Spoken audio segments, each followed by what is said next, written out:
The envelope had turned the color of weak tea, creased from a dozen refoldings, its ink blurred where a thumb had rested too long.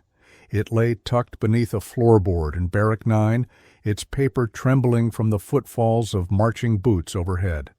Outside, winter scraped its fingernails across the fences of Stalag Luft IV, and the wind carried the faint, unmistakable sound of men coughing into their sleeves, muffling hunger behind cotton and shame. The letter had not been meant to survive this long. It had been written in the spring of 1943 by a Polish farm boy named Alek Nowicki, who had joined the British Royal Air Force under a false name and promptly been shot down over the Netherlands 6 weeks later.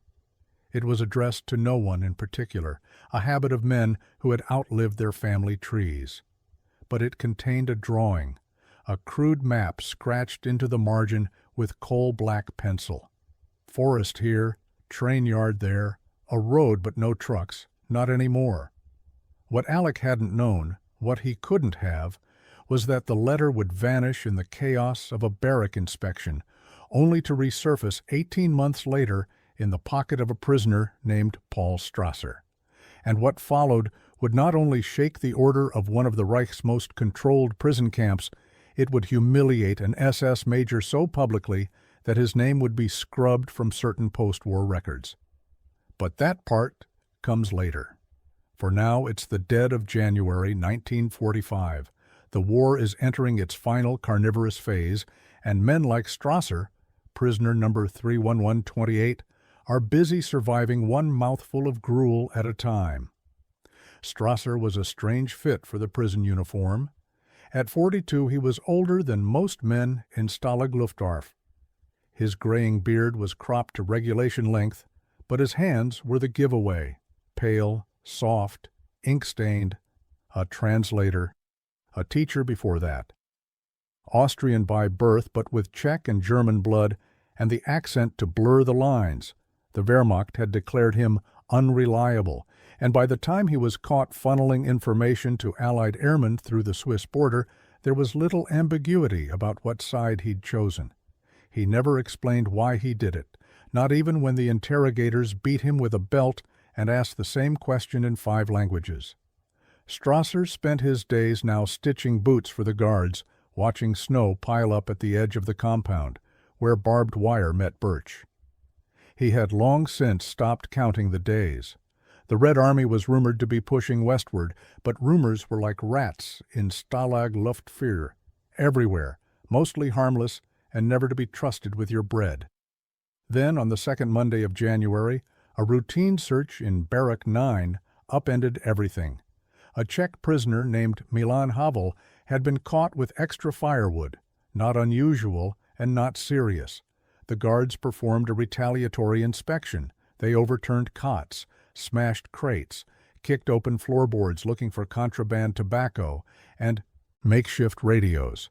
And that's when one of them, a 17-year-old conscript with a pockmarked face, held up the browned envelope like a rabbit pulled from a hat. They passed it around, laughed.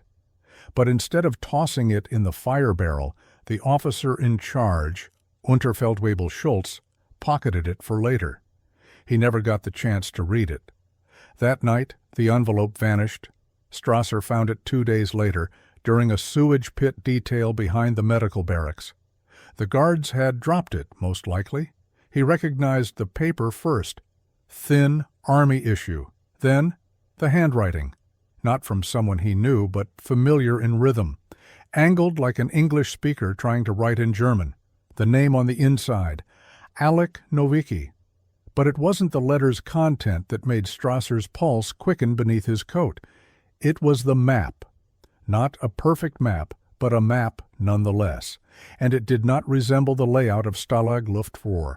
No watchtowers, no work huts, no central roll call square. This was something else. The line of trees, the slope, the markers, this was from outside. Strasser folded the letter into the lining of his shirt. He didn't show anyone, not yet, because there was something else.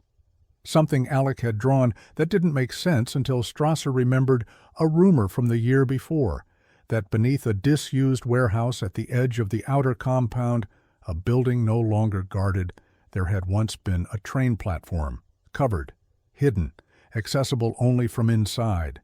If that platform still existed, and if the rails still connected to the southern line, there was just maybe a way out. But maps don't make escapes. People do, and Strasser would need exactly the right ones. By the end of that week, Strasser had quietly begun assembling what he called the chain. Not a team, not a cell, too obvious, too military. The chain was just men he could rely on to carry one link of the plan each. None of them would know the whole picture. That way, if one broke under pressure, the rest would remain intact. The first link was a Scottish carpenter named Riley who worked in the sanitation hut. He had access to nails, boards, and, crucially, the night keys for the secondary supply door. The keys were fake, but Riley had trained the pattern so well he could lift the real ones from a drunken guard in less than 10 seconds. The second link was Imre, a Hungarian tailor who mended coats and stitched blackout curtains. He could sew hidden compartments. No one searched the tailors, not unless something exploded. The third was a French railway clerk named Lafontaine, who had once worked maintenance at the Gare du Nord and had memorized all major freight connections in northern Germany. He knew the train timetables by smell. And so it grew, quietly, carefully. Each man given a task that could be explained if caught. None of them asked where it led. By early February, Strasser had reconstructed nearly every segment of the map on scrap parchment and memorized the rest. There was one problem. The warehouse had been shuttered since 1942, after a fire that had burned the outer corridor. It was still structurally sound, but deemed non-essential. No patrols, no activity, no reason to be there, which made it perfect and suspicious. He needed to know if the subplatform still existed. But how do you send a man toward a ghost corridor without raising alarms? The answer came from Milan, the same man whose firewood had triggered the letter's rediscovery. As part of a punishment detail, Milan was sent to clear ice from the south wall, which just so happened to line up with the warehouse's western face. Strasser coached him on what to look for: seams in the wall, soot-stained bricks, anything with steel rivets. When Milan returned, his hands bleeding through his gloves, he said only one word: rails. But the risk had changed. Escape plans whispered in the cold rarely made it past theory. This one had bones, real bones. But a working escape meant more than courage. It meant precision. Strasser laid out the operation as he saw it: smuggle 4 men into the warehouse under cover of a fake sanitation order, break through the floor, access the platform, and, if the gods allowed, find a rail car left untouched. But even he knew that was unlikely, unless someone made the Germans move the train themselves. Strasser began to craft a forgery, not of orders, not of credentials, but of correspondence. A lost communication, dated weeks prior, requesting transfer of provisions from Stalag Luft IV to a depot already decommissioned, outdated, therefore confusing. Enough for a junior officer to make a clerical error. All it needed was a delivery, a letter, addressed and timed just right. But for that, they'd need access to the main dispatch crate, and that meant someone had to become visible. Strasser volunteered. On February 14th, under a gray sky pulsing with eastbound wind, Strasser presented himself for a new work assignment: volunteer dispatch runner. Unusual, but not unheard of. He claimed his boots were no longer suited for trenching and that he had a background in clerical work. The guard, half frozen and bored, waved him through. He was in, for now. He had 3 days to get the forged letter into the crate, and if it worked, a train would arrive by accident. And if that worked, and if the warehouse still had a sub-accessible exit, and if the night patrol stayed drunk, and the chain held, and the wind masked their steps, then maybe, just maybe, the lost letter wouldn't stay lost much longer.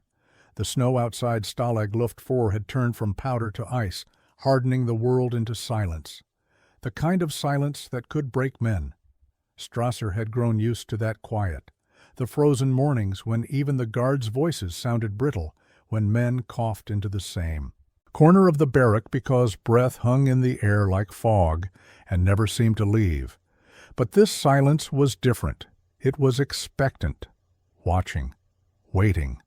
Inside the workshop barrack, a rusted tin stove coughed smoke through its vent pipe, perfuming the air with damp wood and machine oil.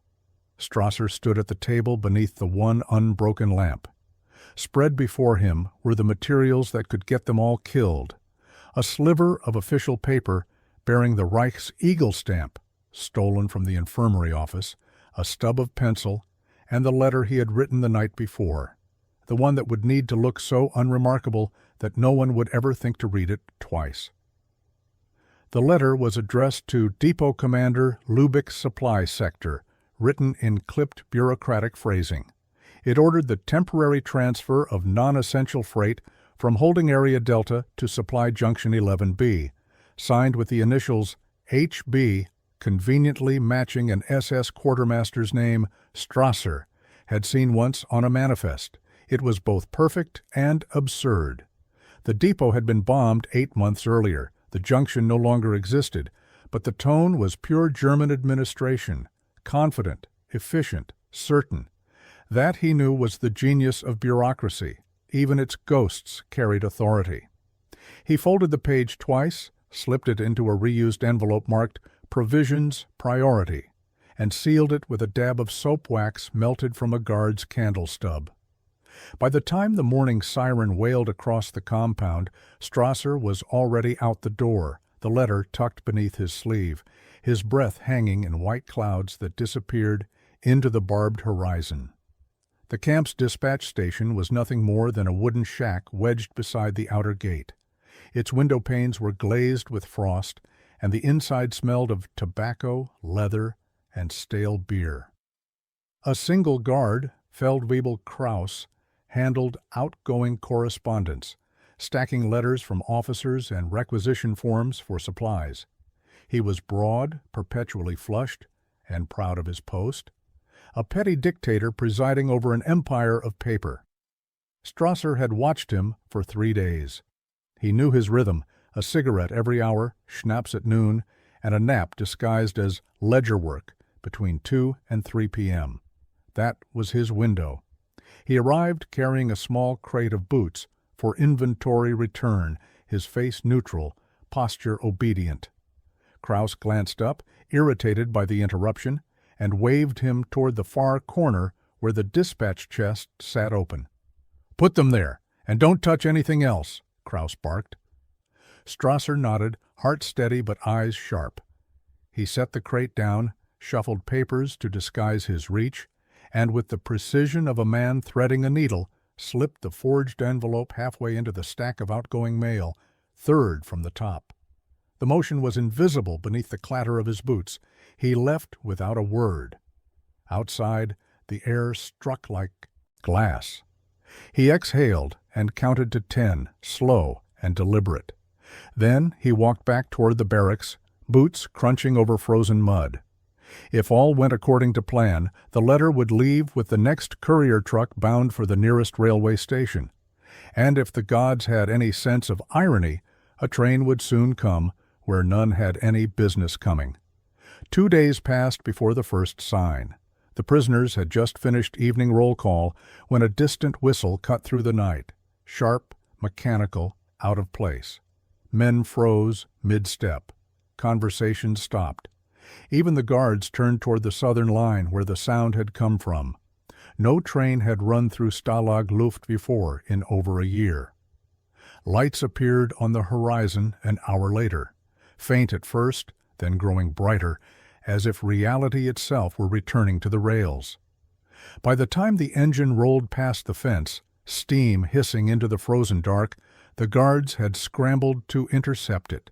Strasser watched from the shadows of the barrack wall, his pulse hammering against his ribs.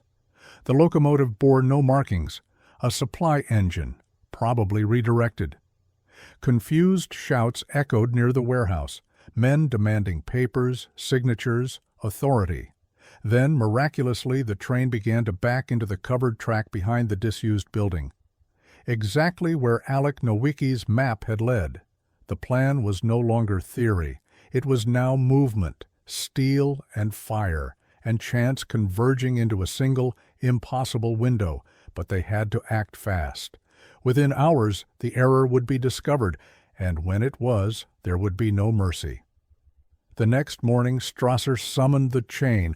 They gathered behind the laundry shed. 6 men, each pretending to mend boots or clean tools. The wind carried their words away before they could settle.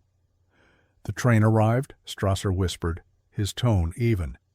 It's being held in the southern warehouse. I give it 2 nights before they send it back. Riley, the carpenter, stared in disbelief. You're sure? I saw it with my own eyes. We move on the 2nd night. Less patrol rotation. And the letter? Asked Lafontaine. Strasser almost smiled. Delivered by the Reich itself. Imre exhaled through his teeth, shaking his head. You've got the devil's handwriting, Paul. Then let's use it while he's still asleep, Strasser said. They went to work. By the afternoon, Riley had scavenged 2 rusted crowbars from the workshop and disguised them as stove tools. Imre began sewing large pockets into the linings of spare coats, enough to hold small tins of food, knives, and forged passes scrawled on bread paper. Lafontaine quietly bribed a guard with a stolen watch to confirm the rail schedule, 03 Rerouted, freight movement southbound. But something else was stirring in the camp. The guards had started talking. A rumor that a shipment of prisoners was being transferred east. The phrase hung like smoke. East. Every prisoner knew what east meant now. Rumors said the Red Army was closing in, but east meant death marches, camps, disappearances. If that order became real, it would no longer be about escape. It would be about survival. That night, Strasser lay awake in his bunk, listening to the muffled breathing of 60 men. He thought about the letter, about the irony of its power. A few lines of forged bureaucracy dictating the fate of hundreds. He remembered Alec Nowicki, the unknown airman, whose real letter had started all of this, buried for months beneath their feet. The letter had been written to no one. But now, in a way, it had found its answer. Still, Strasser couldn't shake the dread curling in his chest. He knew something the others didn't. The SS would not tolerate embarrassment. And the man who ran the camp, Major Otto Brandt, was not the type to be fooled quietly. By the 2nd evening, tension crackled in the air. A blizzard had rolled in from the Baltic, coating the compound in white blindness. Patrols moved slower now, their lanterns bobbing like distant stars. The train, still idling behind the warehouse, hissed and steamed in the dark, its engine crew asleep inside their cabin, unaware they'd wandered into a trap of another kind. At 2340, Strasser and his group slipped from Barrack 9 through a service door Riley had unlatched earlier. Snow muffled their steps. They moved past the laundry huts along the inner fence, then ducked through a gap in the wire near the refuse pit, a slit just wide enough for a man to crawl through. Imre went first, then Lafontaine, then Riley.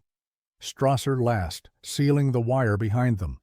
The warehouse loomed ahead, a black skeleton in the snow, no lights, no guards. They crept to the loading door, pried it open inch by inch, and stepped into a cavern of frozen air. And there, half buried under sheets of ice and dust, were the rails, still connected, still leading out. It took 20 minutes to find the access hatch that led to the sub-platform. Riley used the crowbar to pry the wooden cover loose. Beneath it lay a staircase, half collapsed, leading down into darkness. Lafontaine lit a stub of candle, the flame barely held against the drafts. Below them was the outline of a freight car, an empty one, chained to the platform. Their escape route was real, but so were the footprints in the dust. Someone else had been there, recently. Before they could react, the heavy echo of boots rang out above them. Voices barked orders. Lantern beams slashed across the walls. The SS had arrived. Strasser felt the blood drain from his face. He recognized one of the voices, Brandt's deputy, Feldwebel Drexler, a man who never moved without reason. The letter had worked too well. It had drawn attention. A train that shouldn't exist had prompted investigation. And now, with the prisoners below ground, discovery was seconds away.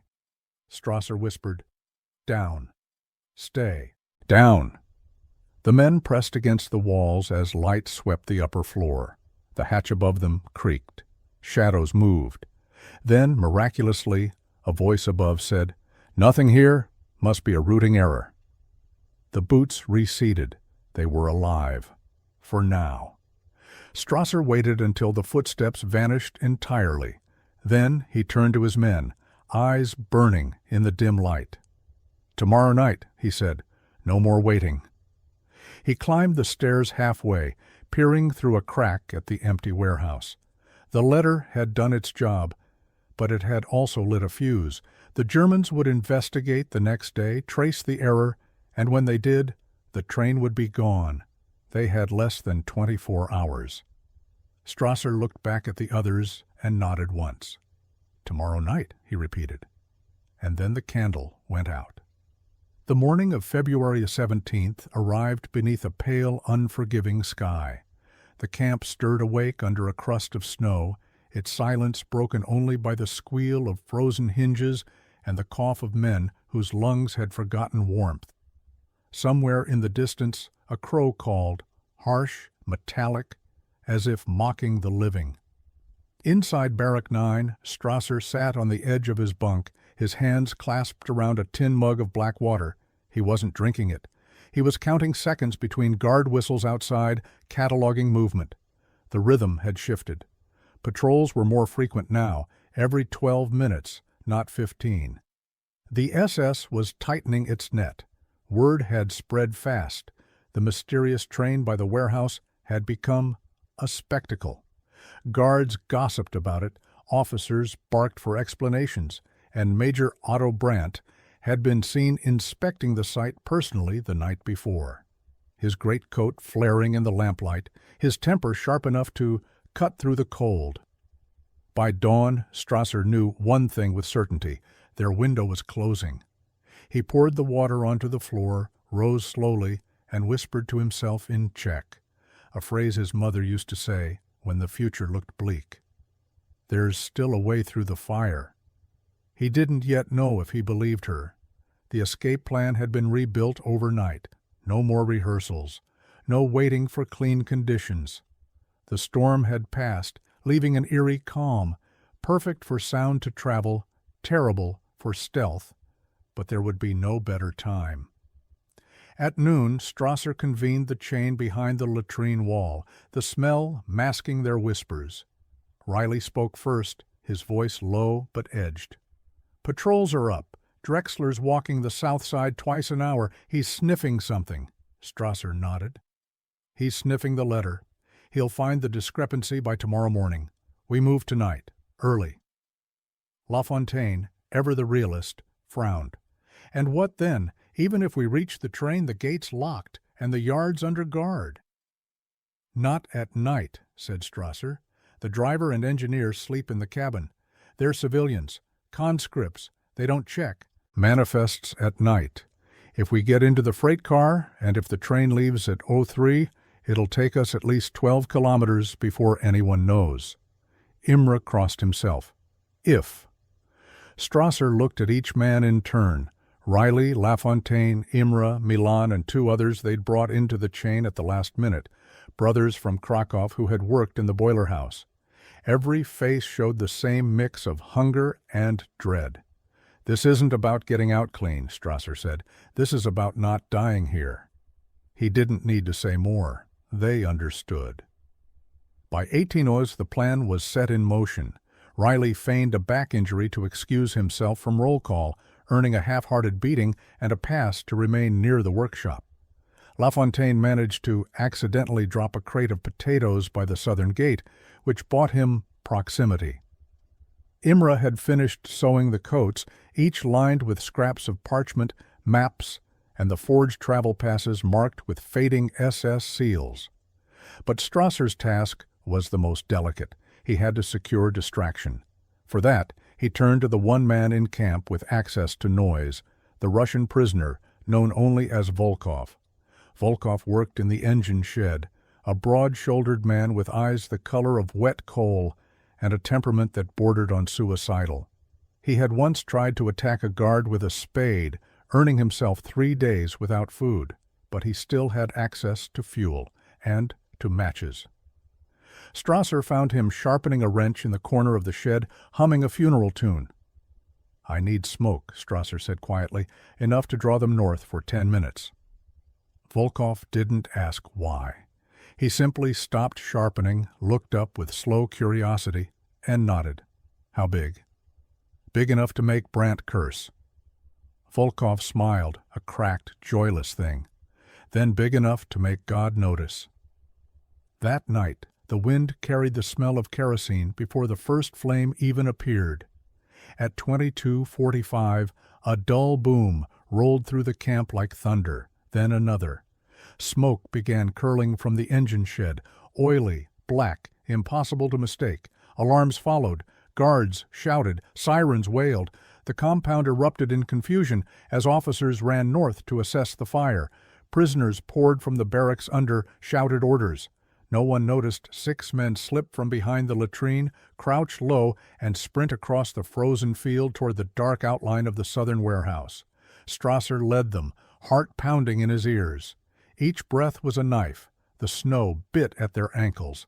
They reached the loading door and ducked inside. The warehouse smelled of ash and rust. The candle they'd left earlier was gone, but the moonlight through the broken roof gave them enough to see the hatch. Riley went first, pulling the crowbar from his sleeve. The hatch groaned open. One by one, they descended into the dark. Below, the freight car sat waiting, a silent beast on dead rails. The climb into the car was slow, awkward. Riley boosted Imre first, then the others. Strasser went last, pausing to look around the platform. The old station walls half collapsed, littered with sandbags and forgotten crates. He thought he heard something. Faint footsteps above, but before he could warn the others, Riley tugged his arm. "Paul, come on!" Strasser climbed up, pulling the hatch shut behind him. The air inside was suffocating, thick with dust and the iron tang of rust. They crouched in darkness, pressed together, listening. The sirens still blared in the distance, guards shouting, boots pounding, then the unmistakable hiss of steam. The engine had come alive. Strasser felt it in his bones, the vibration of movement, a jolt, a lurch, the slow metallic groan of wheels finding their rhythm. The train was moving. Against all odds, it was moving. For 10 minutes, they didn't breathe. Every sound became a prayer, the scrape of metal, the rattle of bolts, the rhythmic chant of the rails beneath them. When they dared to whisper, it was Imre who broke the silence. "Where are we going?" Strasser whispered back. "Southwest. Toward the Elbe, maybe. Anywhere that isn't here." Lafontaine gave a low laugh that trembled into a sob. "Mon Dieu, we're ghosts already." But ghosts can't bleed, Strasser thought, and his palms were slick with sweat and rust. He didn't say it aloud. Hours passed. The train slowed near dawn. They could tell by the shift in the sound, the rails no longer steady but echoing, uneven, a small siding, a checkpoint perhaps. They froze, voices outside, German, low, irritated. "Wrong manifest?" "Nothing here but empty cars." "Who authorized this run?" Strasser's stomach turned to ice. He recognized one of those voices, Major Otto Brandt. The SS had traced the letter. "Open it," Brandt said sharply, the slam of a latch, a thud as a guard climbed onto the car roof. Inside, the 6 men clung to shadows, pressed flat against the floor. The bolts groaned, a sliver of daylight broke through, and then, without warning, salvation. Another voice shouted from the yard, urgent, panicked. "Herr Major, fire spread to the northern barracks," Brandt cursed. "Close it, now!" The hatch slammed. Footsteps receded. The train jerked again, then rolled forward. Faster this time. In the darkness, Strasser exhaled a shuddering breath. His hands trembled as he whispered, "Volkov." The Russian had done it. The fire was still burning. They had seconds to spare, maybe minutes, but it was enough. When daylight finally filtered through the cracks, the camp was far behind them. Forests replaced fences. The world outside stretched vast and white. Riley laughed softly. Imre began to cry. Strasser said nothing. He sat with his back against the cold metal wall, staring at the letter in his pocket. The one he'd copied from. Alec's original map. Its creases were soft now, its edges worn thin. A single piece of paper, lost, found, and reborn. And somewhere behind them, the SS major whose pride had been wounded would already be plotting revenge. Strasser knew it wouldn't end here. There were still patrols, still checkpoints, still a country tearing itself apart. But for the first time in years, the sound of the train didn't mean captivity. It meant motion. It meant hope. And hope in wartime was the most dangerous thing of all. The forest began before sunrise, a gray procession of pines and birch that blurred past the slats of the freight car. Frost glittered on the rails. The air smelled of coal smoke and thawing snow. The men huddled together for warmth, the rhythmic clatter of the train filling the space where words would have been. By now the camp was at least 50 kilometers behind them. The distance should have felt like safety.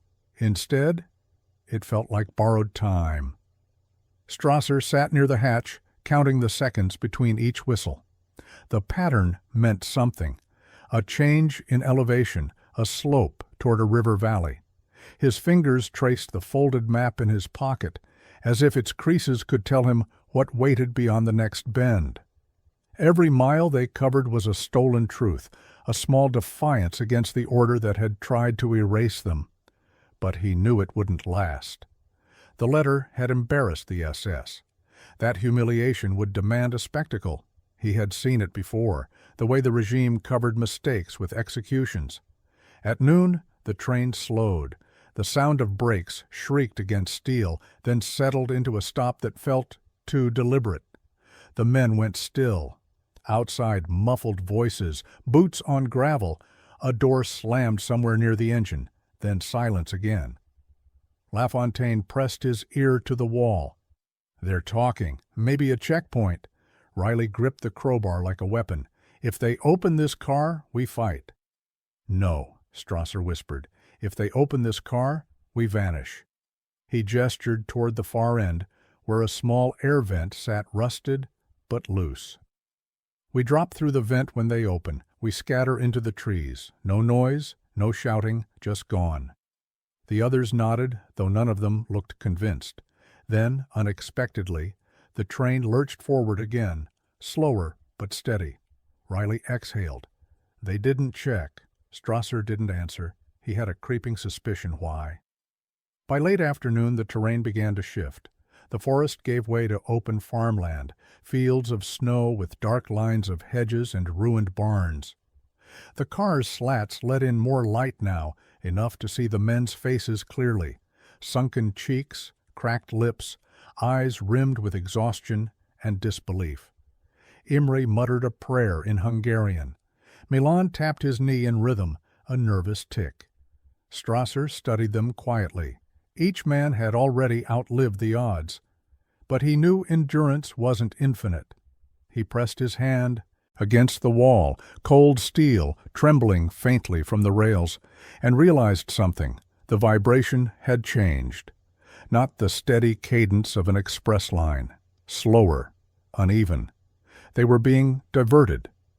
"Listen," Strasser said softly. "This isn't the main track anymore." "How can you tell?" Lafontaine asked. "The rails sing differently," he said, and the certainty in his voice made them all go quiet. Moments later, a whistle sounded again, 2 short bursts.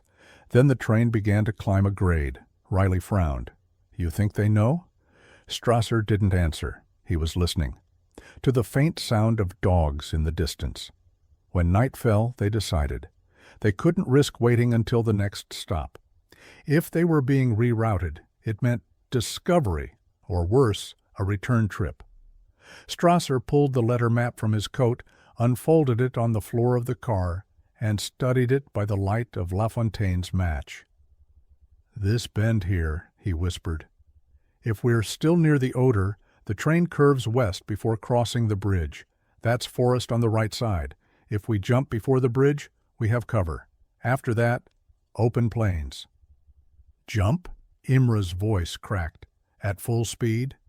"It's slower now," Strasser said. "Not full speed, but it's our last chance." Riley nodded grimly. "I'll go first." The train shuddered over a switch. The rails screamed again, then steadied. "Now!" Strasser said. Riley pried the side latch with the crowbar. The door groaned open just wide enough to let in the night. Wind tore through the gap like a blade, freezing their faces instantly. "Go!" Strasser shouted over the noise. One by one the men leapt into the darkness. Riley first, then Milan, then the brothers from Krakow. LaFontaine hesitated only a heartbeat before following. Strasser went last. He pressed the letter, Alec's letter, to his chest, whispered something to the man he'd never met, and jumped. The world flipped, cold, hard, blinding. He hit the snow shoulder first, tumbled down a slope, and came to rest in a drift. For several seconds he couldn't move. The sound of the train faded into the distance. A receding roar swallowed by the forest. When he finally stood, the night was deathly quiet. He looked around, heart pounding. Shapes moved among the trees, figures small and shivering. One of them waved weakly. It was Riley. They'd all made it. He stumbled toward them, lungs burning, limbs screaming. When they met, no one spoke. They simply stood there, breath steaming in the dark, 6 ghosts reborn into a frozen wilderness. For the first time in years, there were no fences, just open sky. They walked west that night, guided by starlight and instinct. The snow swallowed their tracks almost as fast as they made them. Somewhere beyond the horizon, they could hear distant artillery, low, thunderous, rolling like a tide. The front was moving. The war was shifting. By dawn, they found shelter in a half-collapsed barn.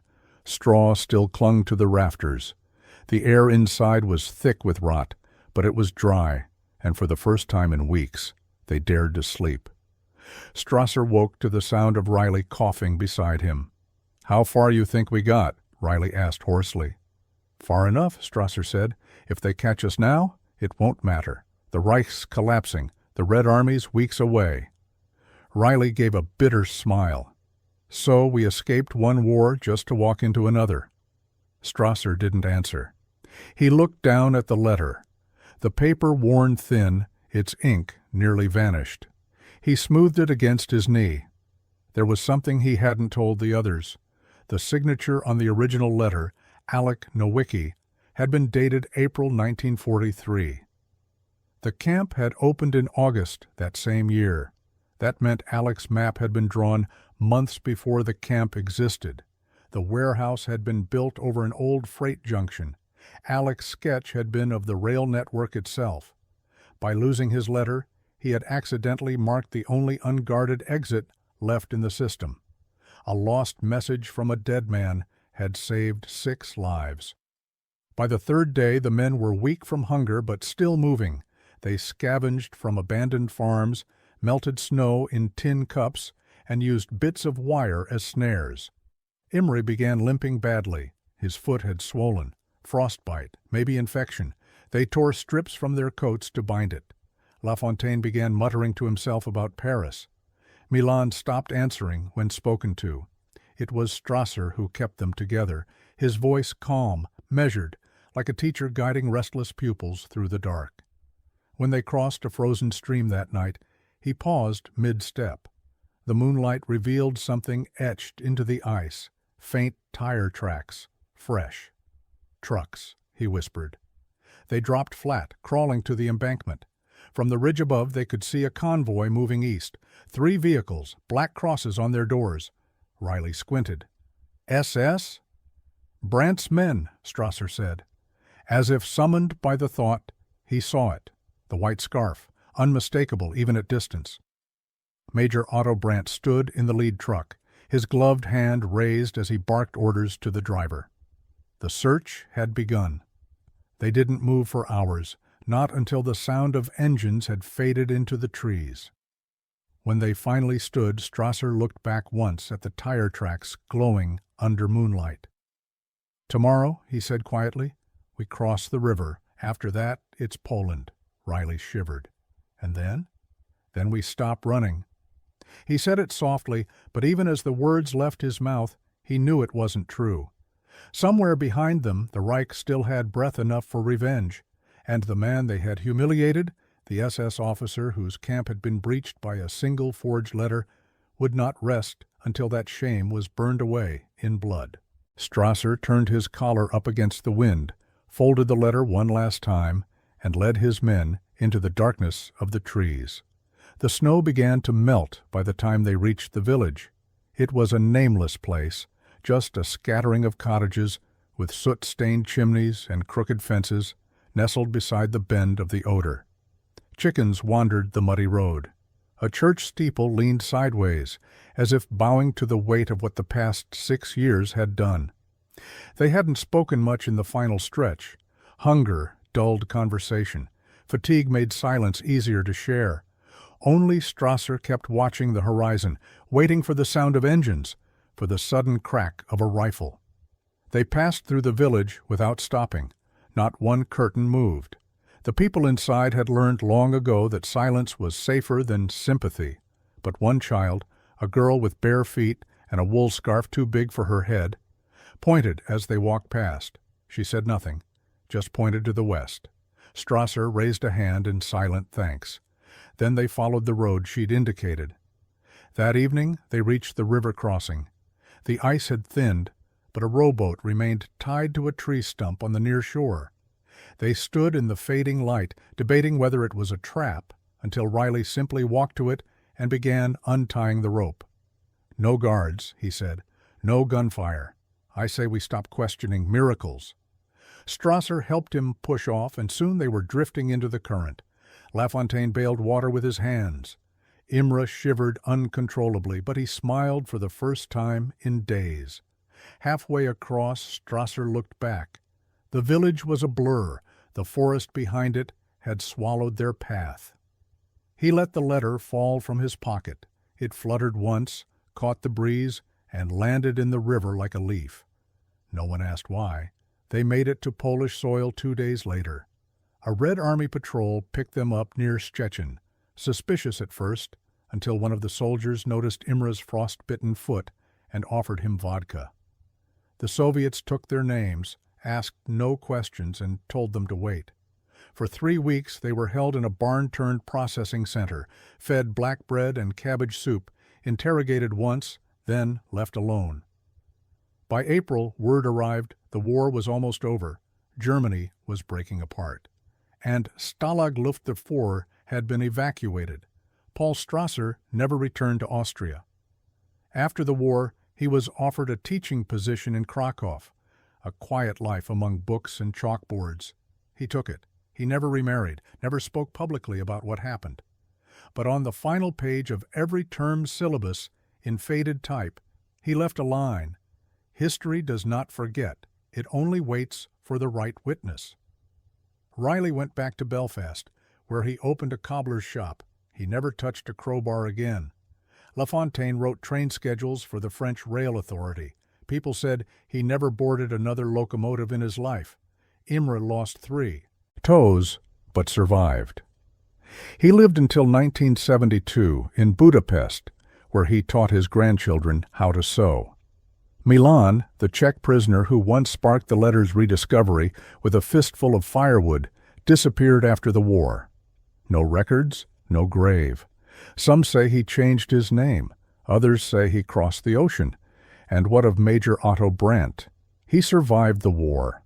When Soviet forces reached the remnants of Stalag Luft IV, they found it empty, ransacked, burned, its archives partially destroyed. But one report remained intact, marked in red ink, dated February 20th, 1945.